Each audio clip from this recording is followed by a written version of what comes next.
Bueno, el sermón biográfico es otro de los tantos sermones que son utilizados dentro de la predicación. A veces utilizamos algunos aspectos biográficos más en ilustraciones que en los mismos sermones. Sin embargo, el sermón biográfico tiene una riqueza impresionante, porque el sermón biográfico nos aporta elementos para tener buenos sermones de motivación. El sermón biográfico, a diferencia de los otros sermones que parten de ciertos textos bíblicos o temas, el sermón biográfico parte de la historia de un personaje bíblico. Entonces, el que va a predicar o el predicador elige no un texto bíblico, sino elige a un personaje y basado en ese personaje desarrolla su sermón. Se utilizan para enseñanzas, no enseñanza doctrinal. Creo que un sermón doctrinal no puede partir de un sermón biográfico. Más bien es un mensaje motivador, es un mensaje alentador o un mensaje aleccionador, porque a veces el sermón biográfico enseña por ejemplo o por contraste. Es decir, utilizamos la historia de alguien para motivar a repetirla o para motivar a no repetirla, para prevenir de que no se repita. La biografía o el sermón biográfico pues se basa en las luchas, se basa en las victorias, se basa en los desafíos, en los peligros que tuvo que enfrentar ese personaje y que son también aplicables para nosotros en el día de hoy. Hay algunos requisitos cuando nosotros queremos predicar un sermón biográfico, y uno de ellos es que necesitamos hacer una pesquisa de todos los detalles. Es una pesquisa a través de toda la Biblia, de cada uno de los detalles que aporta el texto o la Biblia, porque por lo general el sermón biográfico no se encuentra en una sola parte. Por ejemplo, cuando vamos a ver la historia de José, no está en un solo capítulo, está en diversos capítulos, hay diversos detalles. Si vemos algunos personajes más dispersos, ¿no? Como de pronto Moisés o el mismo Enoc, vemos que en diferentes libros de la Biblia aporta ciertos detalles de ellos. Entonces, esa pesquisa es necesaria hacerla. Y entre más hagamos una pesquisa más juiciosa, pues mayores aportes nosotros tendremos, mayores detalles. Hay que hacer una investigación histórica a través de la Biblia, pero también podemos consultar fuentes extrabíblicas.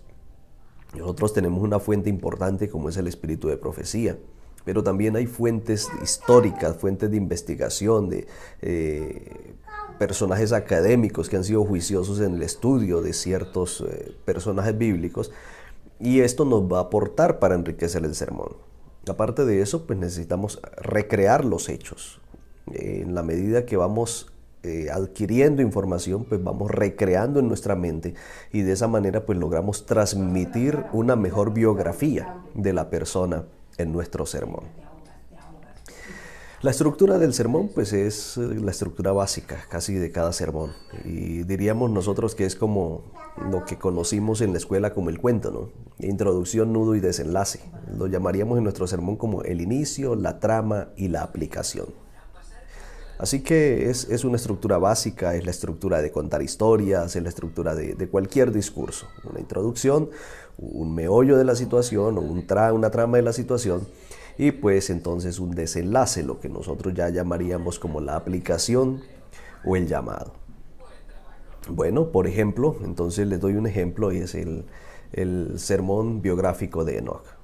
Hay varias fuentes de información que nos brindan acerca de Enoc: Génesis 5, 18, 22 y 24, Hebreos capítulo 11, versículo 5, Judas 14 y 15, el libro de Patriarcas y Profetas, el capítulo 6, nos habla también de Set y Enod, y he recopilado por allí algún documento de Luis Vegas Montaner de la Universidad Complutense, donde habla de las tradiciones judías que hay en cuanto a Enoc y que arrojan un poco de luz respecto a este personaje.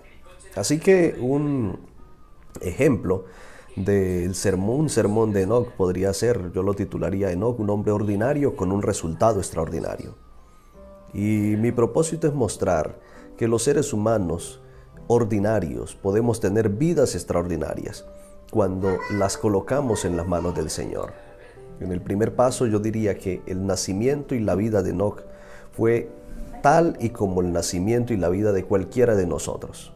Enoc nació de padres terrenos, de padres con tendencias pecaminosas.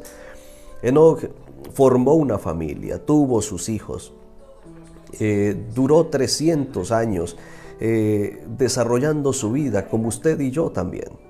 Nada tenía Enoc más que nosotros. Es un ser humano igual a nosotros, con las mismas pasiones, con las mismas debilidades. Por lo tanto, la vida de Enoc nos invita a nosotros también, o la vida de Enoc nos enseña que todos los seres humanos podemos tener las mismas oportunidades de crecer en el reino de Dios. Pero la vida de Enoc, las decisiones que Enoc tomó, hicieron que la vida de Enoc diera un cambio en su vida, un giro en su vida.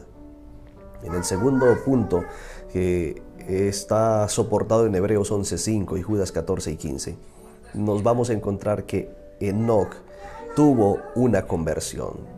Él caminó con el Señor, dio evidencias de haber podido caminar con el Señor. Y es que la conversión no es un asunto de un momento a otro, no es un asunto de la noche a la mañana. La conversión es de un caminar continuo con el Señor. Esa conversión que tú puedes haber comenzado desde hace mucho tiempo, pero que en la medida que vas afianzándola, va ayudándote a ser un instrumento en las manos del Señor. Todas las tradiciones judías muestran a Enoc como alguien importante, alguien en el cual podía Dios darle visiones, darle revelaciones.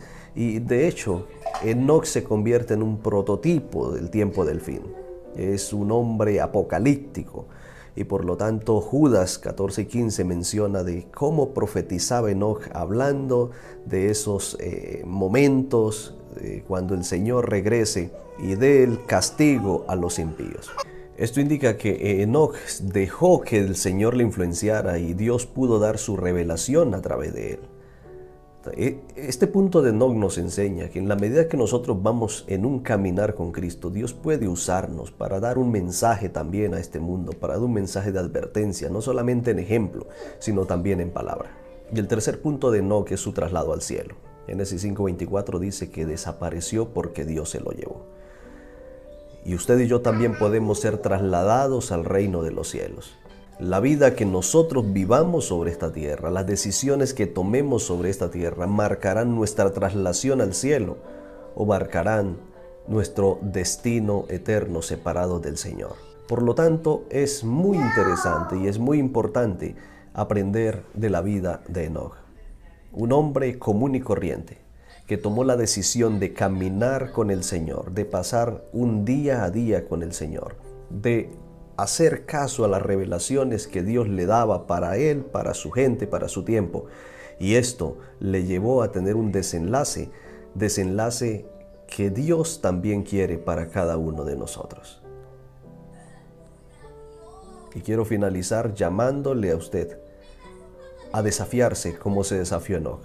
Caminar con Dios, pasar tiempo con Dios cada día hasta que Jesús regrese y te traslade también al reino de los cielos. Y bueno, este es uno de los ejemplos de lo que sería un sermón biográfico, en este caso de Enoc. Obviamente, cuando ya ustedes han hecho una investigación mucho más grande, hay muchas más cosas que hablar y el tiempo será obviamente mucho mayor. Que Dios les bendiga y que la preparación de sermones biográficos puedan servir para alentar sus vidas y también para alentar la vida de aquellos que frecuentan sus iglesias.